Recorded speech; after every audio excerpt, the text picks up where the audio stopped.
Germany had acquired a colonial empire in Africa and the Pacific, more than 4 times the area of her homeland, and she had developed a huge export trade.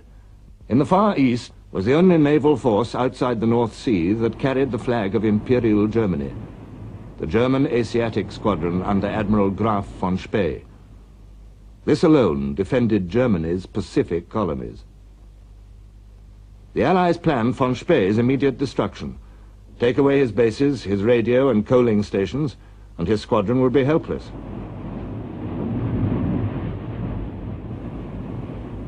The first to be seized was Samoa. Palms and sands and lazy islanders ringed by the glamorous South Seas.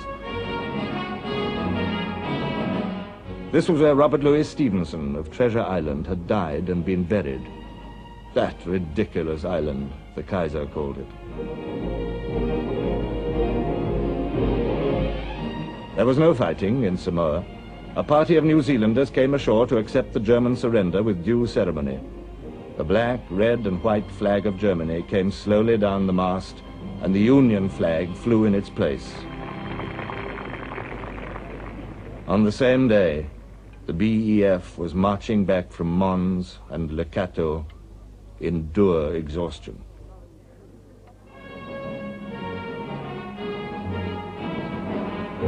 On September the 10th, the remote tropical war moved to another German island, New Pomerania, off the coast of New Guinea.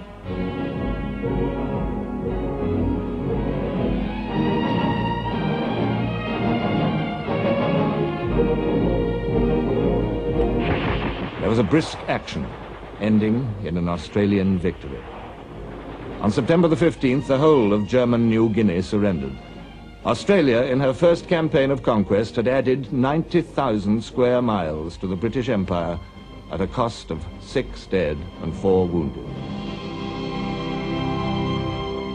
But Germany's strongest Pacific colony and von Spee's main base was Tsingtao on the Kiao Chau Peninsula of China. Its governor telegraphed to Berlin, "Tsingtao is impregnable. It cannot be taken from the sea, and no one would try from the land." But it could be besieged. Japanese, British and Indian troops landed on September the 2nd.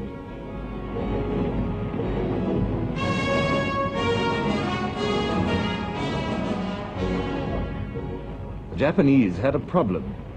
They couldn't tell a German European from an English one. We sent out a mixed patrol, ourselves and the Japanese, and they shot one of our men.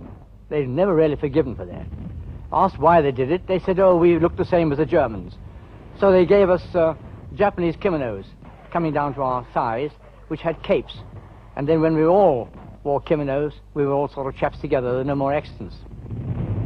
The siege of Tsingtao went on for 9 weeks.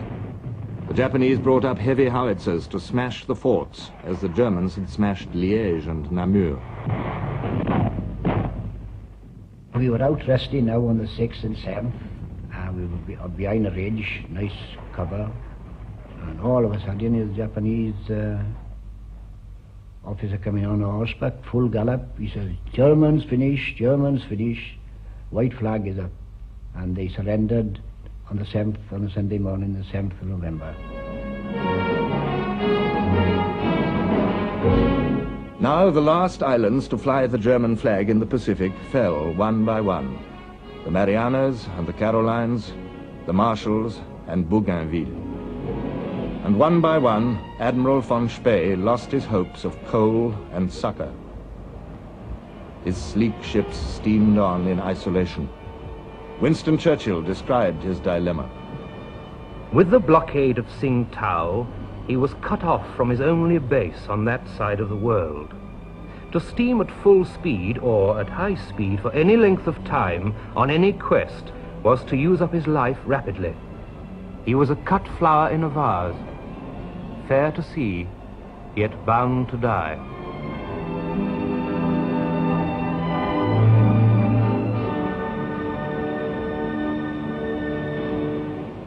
Germany's African empire was crumbling too.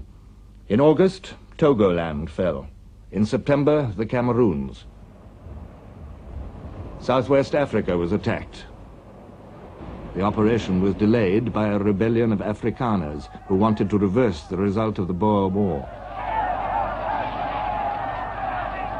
Rebels were killed, dispersed, or captured, but the Germans had been granted a respite.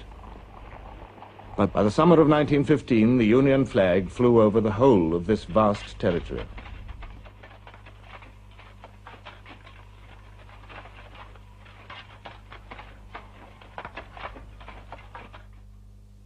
The first invasion of German East Africa ended in rout.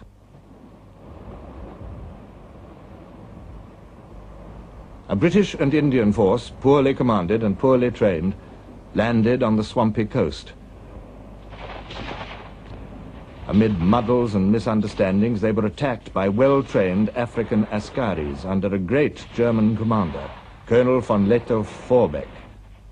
The British, their invasion hopes shattered by dysentery and gunfire, withdrew after 4 days, leaving behind 800 dead and many prisoners, as well as enough guns and ammunition, coats and blankets to supply the German garrison for years. Von Lettow-Vorbeck and his mobile force of never more than 15,000 harassed up to 130,000 Allied troops till the very end of the war.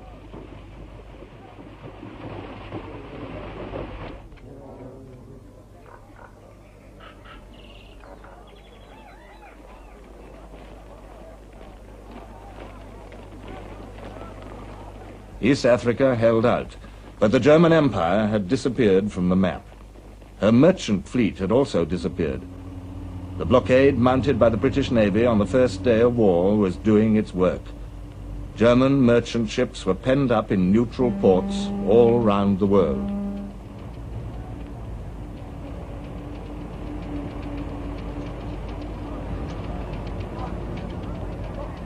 Ships of neutral nations were prevented from bringing her any materials of war. This created an instant source of friction between Britain and America. Lloyd George wrote, Germany's chief power was on land, Britain's on the sea. Germany's invasion of Belgium, her devastation of France, might arouse disinterested wrath in America, but it did not touch American pockets. On the other hand, Britain's firm measures to prevent contraband of war from reaching Germany, and her wide and constantly widening interpretation of contraband, caused serious inconvenience to American shipping and direct interference with American business. It was a test of diplomacy, as Britain and Germany competed for America's sympathy. President Wilson's confidential advisor said, "The British have gone as far as they possibly could in violating neutral rights, though they have done it in the most courteous way." President Wilson had determined to keep America out of war. He contented himself with protests.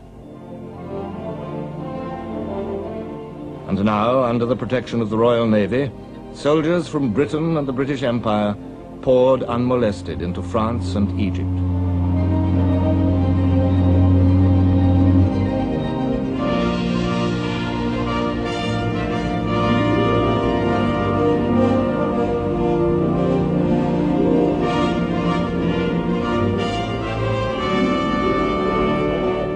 In October, the first Canadian contingent left Halifax, Nova Scotia for France.